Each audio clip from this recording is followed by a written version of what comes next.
പൈങ്ങോട്ടൂർ പഞ്ചായത്തിൽ പനങ്കര വാർഡിലെ ഉപതെരഞ്ഞെടുപ്പിൽ കടുത്ത പോരാട്ടം. ചതുഷ്കോണ മത്സരമാണ് നടക്കുന്നത്. പരസ്യപ്രചരണം ശനിയാഴ്ച അവസാനിക്കും. തിങ്കളാഴ്ചയാണ് വോട്ടെടുപ്പ്. ജനറൽ വാർഡിൽ 3 വനിതകളും 1 പുരുഷനുമാണ് സ്ഥാനാർത്ഥികൾ. പഞ്ചായത്തിന്റെ ഭരണം തുടർന്ന് ആർക്കെന്ന് നിശ്ചയിക്കുവാനുള്ള വിധിയെഴുത്താണ് 10ാം വാർഡിലേത്. പൈങ്ങോട്ടൂർ പഞ്ചായത്തിലെ 10ാം വാർഡായ പനങ്കരയിൽ വാശിയേറിയ പോരാട്ടത്തിലാണ് മുന്നണികളും സ്ഥാനാർത്ഥികളും. UDFന്റെ ബിജി സജി, LDFന്റെ അമൽ രാജ്, NDAയുടെ ആര്യ സത്യൻ, AAPയുടെ മരിയ ജോസ് എന്നിവരാണ് മാറ്റുരയ്ക്കുന്നത്. ജനറൽ വാർഡാണെങ്കിലും മത്സരിക്കുന്നത് 3 വനിതകളും 1 പുരുഷനും. LDFനും UDFനും ഇത് നിർണായക മത്സരമാണ്.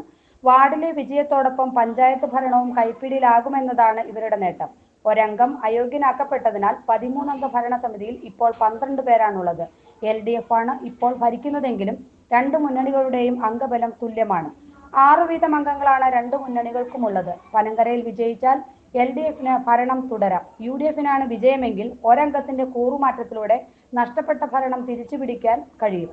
മറ്റു 2 പേരിൽ ഒരാളാണ് വിജയിക്കുന്നതെങ്കിൽ ഭരണം ആർക്ക് നൽകണമെന്നുള്ള അവകാശം നേടാൻ കഴിയും.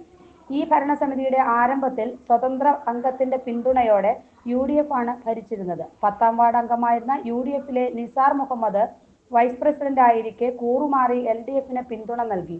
ഇതോടെയാണ് UDFന് ഭരണം നഷ്ടപ്പെട്ടത്. പിന്നീട് കൂറുമാറ്റ നിരോധന നിയമപ്രകാരം നിസാർ മുഹമ്മദിനെ തെരഞ്ഞെടുപ്പ് കമ്മീഷൻ അയോഗ്യനാക്കി. ഈ ഒഴിവ് നികത്തുന്നതിനാണ് ഇപ്പോൾ ഉപതെരഞ്ഞെടുപ്പ് നടത്തുന്നത്.